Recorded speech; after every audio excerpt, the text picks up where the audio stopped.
first three trumpets. So I kind of want to go back and just spin us up on that again and read through those. So if we could, verse 7 is where we can just read the first three so we refresh our minds on the first three trumpets. All right. Verse 7. The first angel blew his trumpet, and hail and fire mixed with blood were hurled to the earth. So the third of the earth was burned up, a third of the trees was burned up, and a third of the grass was burned up. Verse 8. The second angel blew his trumpet, and something like a great mountain ablaze with fire was hurled into the sea. So the third of the sea became blood. Verse 9. And a third of the living creatures in the sea died, and a third of the ships were destroyed. And in verse 10 it says, the third angel blew his trumpet, and a great star, blazing like a torch, fell from heaven. It fell on a third of the rivers and the springs of water.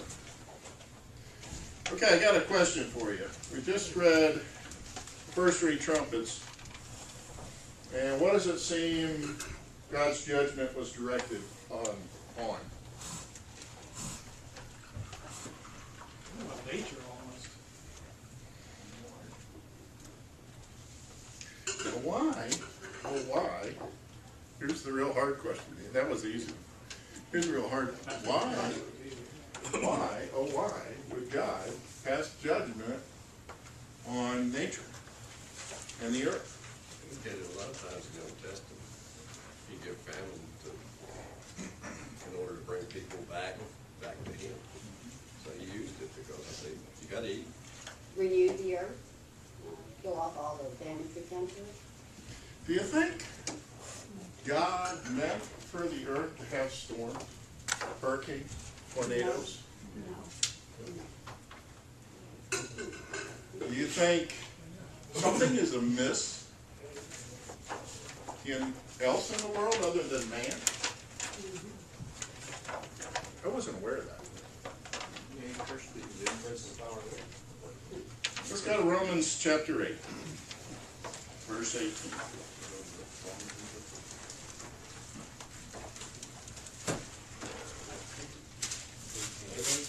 8, verses 18.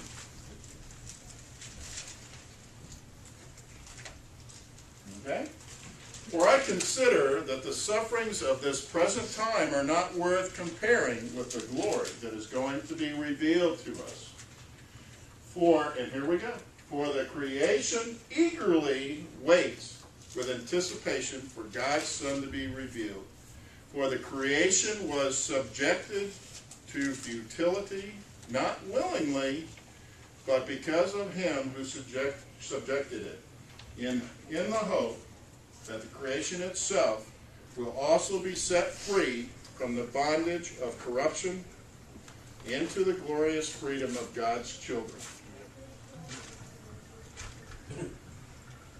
It's God's plan to set free the corrupted earth.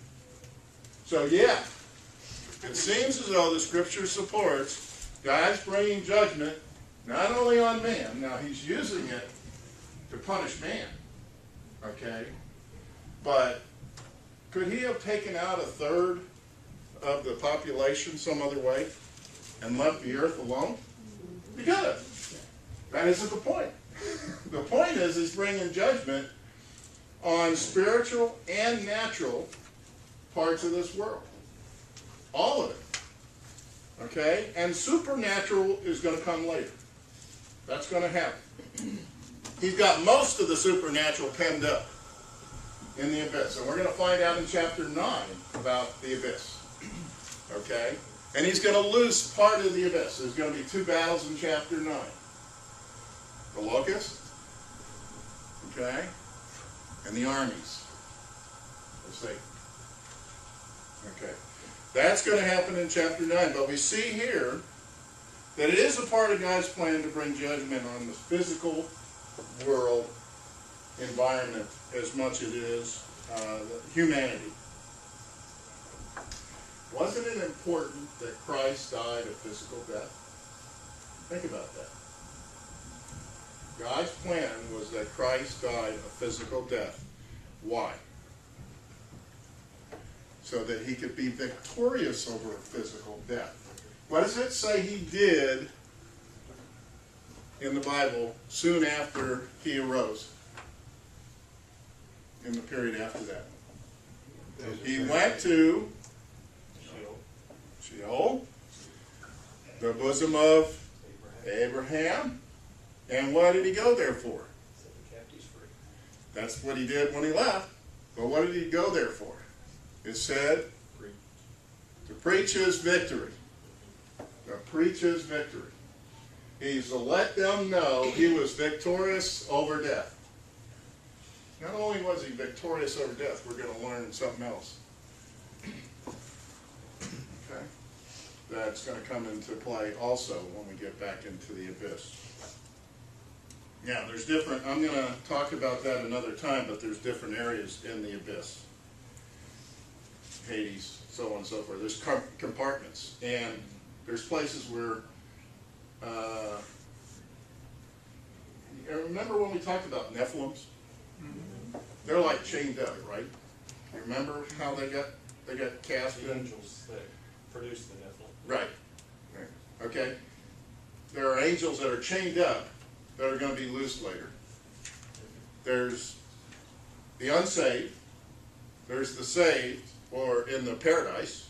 So there's different compartments. Some of them, they can't get to each other, but you can see in some cases, the Bible indicates.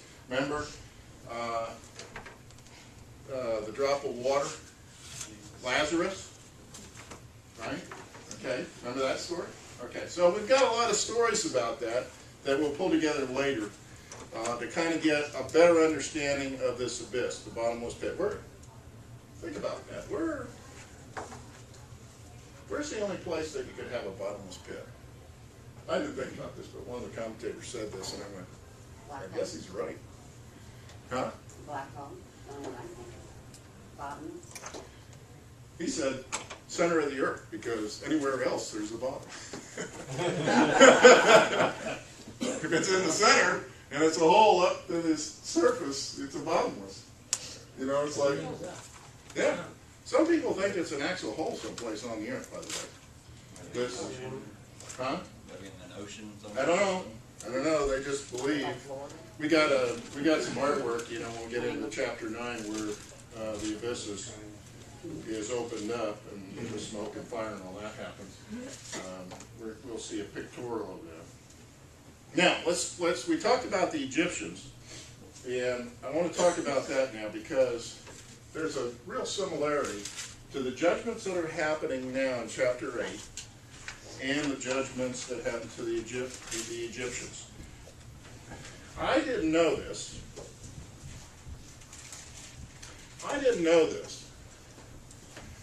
But, and I don't want to go through it right now because I haven't worked hard on it to do this, but each one of these, there's a dual purpose. God was not just sending a plague. God was proving his power over the Egyptian gods. Okay? The water to blood, the Nile. They worshipped the Nile. There was the Iris, the god of, the Nile. Okay? Same with the frog. I didn't know they had a frog god. They had a frog god. And they worship all sorts of things. All sorts of things. They worshipped the nature. They had deified nature by the time the Egyptians God was trying to release them. And not only was he bringing these things on them, even to the point of fiery hail. What was the punishment for idolatry? Stoning. Right? So what's close to that? Hail. I mean, the stones came down and killed anyone that was outside, and the cattle and everything. Anything that was outside got killed. God told the Hebrews to get them under protection because they won't live. Anything outside is going to die. Okay? Or stone.